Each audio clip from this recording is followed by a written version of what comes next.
பார் முழுதும் மனித குல பண்புதனை விதைத்து பாமரர்கள் நெஞ்சத்திலே பகுத்தறிவை வளர்த்து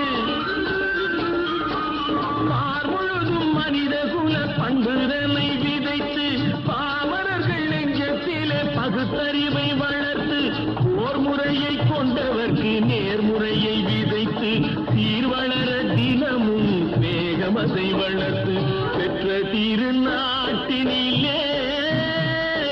பற்றுதனை விதைக்கணும் பற்றுதனை விதைத்து விட்டு நல்ல ஒற்றுமையை வளர்க்கணும்